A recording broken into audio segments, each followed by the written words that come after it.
Bob Santos. So you got Elijah Garcia fighting tomorrow. Sure. What do you expect to see from him? He's got a tough opponent. Sure. You got a guy with a lot of experience. He's been there. He's done that. Obviously, I went up against him one time with Arizona Lara. Who's one of my fighters, so I'm familiar with him, with Duchesne. Obviously, he went against guys like Lara, Zoo, Carlos Adames. I thought his fight with Carlos Adames was a very competitive fight. He gave me a lot of problems. But I love my guy, Elijah Garcia. I think he's the best young middleweight in the sport, and I think we're going to prove that out come Saturday night. So, how do you get him out of the mindset, because I know you've had a lot of champions, a lot of world fighters. When they take a loss, how do you get them out of that mindset and getting them back on track? Well, for me, I always tell people, don't look at guys' records. People always tell me, oh, my record's this, that. Don't tell me your record. Tell me who you fought and when you fought them. Elijah's a young kid, fought some top competition at 19, 20 years old. He took that loss to Davis at 21, but that's the past. We're together now. We're moving forward, and I think as time moves out, you're going to see he's the best young middleweight in the sport. And I think that's going to prove out, and like I said, as time moves on, he's going to prove out to be the best young middleweight in the sport. And I think he can beat anybody right now. So Saturday night, I plan on being victorious. All things go well, no injuries, no anything out of the ordinary. There's no doubt in my mind he's going to be victorious, and there's no doubt in my mind they're going to realize we have a young bull who's going to be here for a long, long time. 21 years old, people forget that. And what would you like to see next for him after this fight? We're ready. I believe after this next fight, he's ready for anybody. And like I said, this is going to prove what we are at this stage. I feel he's going to be victorious. I feel after this, we could take on anybody, any of the champions, whoever wants to get it can get it, and we'll be ready for him. And whoever wants to step up to get it can get it. I think, like I said, Elijah Garcia is the best young middleweight in the sport. And I'm going to go back to November on the Jake Paul card. I know myself, I thought that Barrios did enough to win. Can you talk about that? Yeah, I thought he did too, but the judges seen it the way that they seen it. Unfortunately, we had a knockdown in the first round that wasn't ruled a knockdown. Had it been ruled a knockdown, we would have won the fight. It would have been a 10-8 round. It didn't happen. But again, judges are human, referees are human. It's a split moment type thing, but I think what was concerning is if you send him to a neutral corner, then you got to start a count. If not, then we should be afforded the opportunity to keep punching on him. And that would have changed the whole trajectory of the fight because we dropped him, he was hurt. The referee said he's not sure if his glove touched, but it did. But even if it didn't, if you're going to break us to stop us in the middle of a combination, you can't do that. If you're going to break him, you got to make a count. Or don't break him. And I think that would have changed the whole trajectory of the fight because obviously we would have had him much more hurt. He wouldn't have been able to drop us in the 6th round because he would have took much more damage in that 1st round. So it played out the way it did. We retained the title, and we'll be on to bigger and better things. And what about do you think he should you give him a rematch? It was a competitive fight. There's no two ways about that. I thought we won the fight. It was a draw, but we have to look for bigger and better. Whether he deserves a rematch or not, I mean, you can make an argument for both ways. You didn't win the fight. Was it a competitive fight? I'll flip it to people. If they were in our position, would you rather go unify the titles? Would you rather go do that or go back to a fight with a lesser known guy, the business side of it? Most likely they would move in a different direction. I feel we're going to move in a different direction. We should have got the win that night. It didn't happen, but we did retain the title, and that in itself is a win. And what do you want next for him then? If no rematch, Who would you want? Unification, a big name, obviously. He's earned the right. He's deserved it. Mario Barrios has always taken on all comers. Al Aztec, I love him. I've been with him since his pro debut. He's never ducked any challenge. He's took on all comers. And so I think he's earned the right to get himself a nice, big unification fight or a fight with a big, big name. So you think he's ready for a boots? Well, we have to be. He's got a championship. We got a championship. Why not? We fought Keith Thurman in our first fight at 47. Why would we be deterred from fighting Boots? And that's when Keith Thurman was at his apex. We were just coming off moving up weight. A lot of people forget, Mario started at 22, 26, 30. He skipped to 40, won the title. Had that fight with Gervonta Davis. Right from that fight with Gervonta Davis, his very next fight was against the best, considered at the time in and around the best 147 pounder in the division. He went right into that fight. We came up short, but that was our first fight at 147. Now we've got our feet wet at 147, and that's why they make the fights. Everybody thinks, oh, this is going to happen, that's going to happen. That's why they make the fights. Tyson's going to beat Buster Douglas. Shoot, it didn't happen. I can go, Mike Tyson's going to annihilate Evander Holyfield. He looked scared at the press conference. Remember that? He's scared at the press conference. He looked nervous at the press. That didn't happen. So that's why they make the fights. So, can you tell us about any other of your upcoming prospects? Because I know you got a lot of fighters. I'm going to tell you something. Luis Coriano Torres had just stopped Nicholas Walters. The only other guy to beat Nicholas Walters, obviously, was Lomachenko. It was a tremendous performance on a pro box. Luis Nunes, I think 126 pounder. I think he's going to be world champion.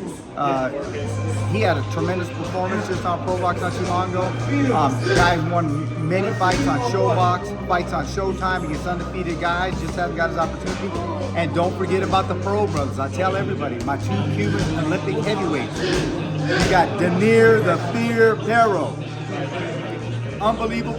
He was up again, Ring Magazine's Prospect of the Year, one of the best young fighters in any weight class.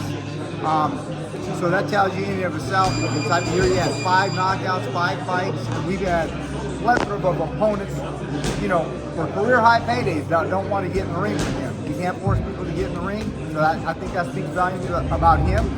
And then we have Lanier Perot. We had that great win together with the Ukrainian who was undefeated. It was one of the last fights on Showtime. Artis was on that card, as a matter of fact. And then, unfortunately, he had some contract disputes. He's been out of the ring for a year and a half.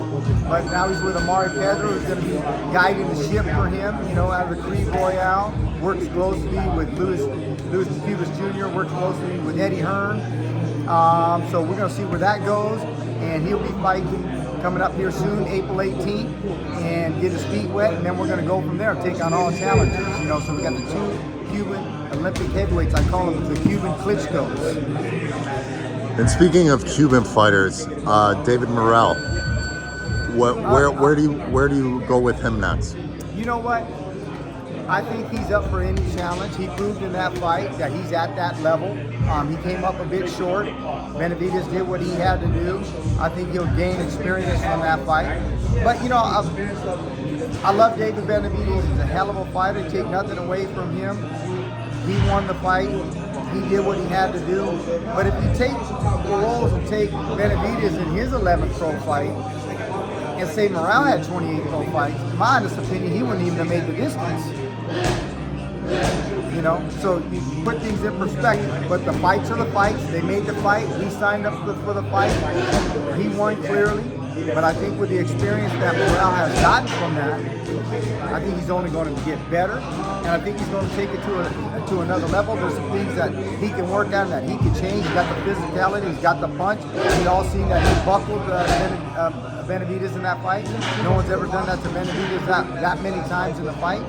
I know he knows, if he's being honest, that's the biggest puncher he's ever been in within his career. There's no two ways about that. And so we'll see how it plays out. But I know he'll get back. He'll put some wins together. And I think that fight's going to end up happening at some point, sometime again, because there's only so many ways these guys can go. Whether it's Bivol, whether it's Benavidez, whether it's Benavidez, whether it's Morrell, they're all going to have to get in that mix. And I think over time he's going to prove his mettle that he's one of the best. Do you think he could ever go back to 168? Yeah, sure he could. Sure he could. 168, he beats everybody at 168. He can go back to 168. I know I've worked with him. He lived with me when I was in Minnesota. He can go back to 168, no problem. I know that. But would any of those guys get in the ring with him? I don't know. But he beats everybody at 168. No doubt about it. Even Canelo? He beats everybody at 168. You know, you work with a lot of different promoters. You've obviously been around for a while. With working with different promoters, I don't want to say like what's your favorite, but you know, like what's the easiest like promotion to work with, in your opinion? You know, they're all different. But I don't take nothing away from anybody. But I don't think it's no secret that Al Heyman changed my life. I owe a lot to Al Heyman. I wouldn't be in the position I am without Al Heyman and Louis DeCubas Jr. They gave me an opportunity. Al Heyman, Louis DeCubas Jr., they believed in me. They believed in Robert Guerrero. So, you know, I get a little bit emotional talking about Al. He really changed my life. He changed my kids' lives. So,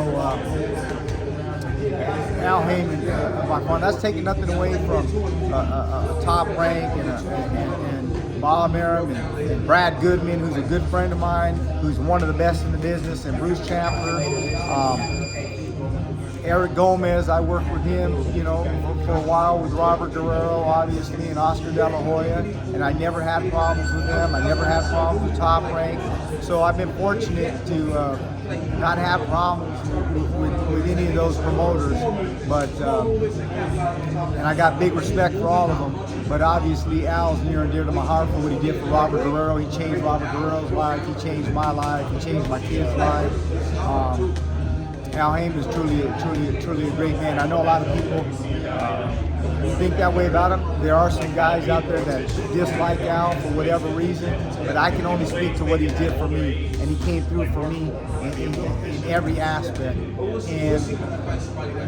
And then I would say also too, Samson.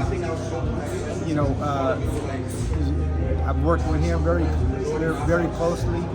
With a lot of the Dominicans, Luis Coronado, the Mexican fighter, and so he's been very great to me too. But that's kind of all in the family though too with Al Heyman. So, but Santos Leverage did tremendous by me, and I'm thankful to him too.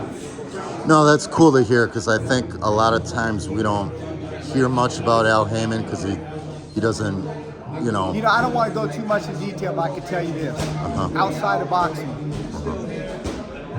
there's things he's done he probably wouldn't want people to know. Sure, he's changed people's lives with the fights. I know personally, Robert Guerrero, when his wife was going through cancer, almost died. I'm not going to go too much into detail what he did, but let me just tell you something. Very few people on the earth will have done what Al Heyman did for Robert Guerrero. You know, a lot of times people in the boxing, hey, I paid you your percentage, this is what we agreed to, this is what we negotiated. Al Heyman, on a personal note, on a side note, above and beyond anybody I've ever seen. Do you think TKO entering the market is going to be good or bad for boxing? You know what? I'm a believer in capitalism. I'm a believer that if you don't like McDonald's, go to Burger King. If you don't like Burger King, go to Wendy's. So to put it in layman's terms, I think the more the better. It's more opportunities for more fighters. And at the end of the day, you can make a decision. Who do I want to go with? Do I want to work with him? Make your decision. Some guys may have no opportunity. That's the only opportunity they have. So at least that's a better opportunity than no opportunity. So the more the better. There's a plethora of promoters out there, and young fighters, I will tell you this, make sure you get yourself a good team around you. Get a good team around you. Get a good manager, like an Anthony McDonald out there managing Elijah Garcia. Make sure you have the right people in place, right? Make sure you do your due diligence of the promoter that you want to work with. So what may be good for this guy is not good for that guy. I've had times where I've recommended fighters, hey, I think that the best option for you is probably Golden Boy or Top Rank or or a PBC or Pro Box or Samson, or I think it's a better fit for you. But ultimately, you have to choose for yourself. But I will say this: make sure you get yourself a good quality trainer, a good team, a manager, and that's crucial, because as strong as your team is, as strong as you're going to be. You don't have the right management, you don't have the right promoter, you don't have the right coach, a lot of times you're going to fall short. You look into a Robert Garcia, those types of coaches, Freddie Roach, Jeff Bender. You can't buy experience, okay? You can't buy experience, but you're going to pay for it one way or another. So it's up to you how you want to pay for it. With the guy who's been there and done it, or the guy who's an upstart. That's your choice for all you young fighters. Thanks, Bob.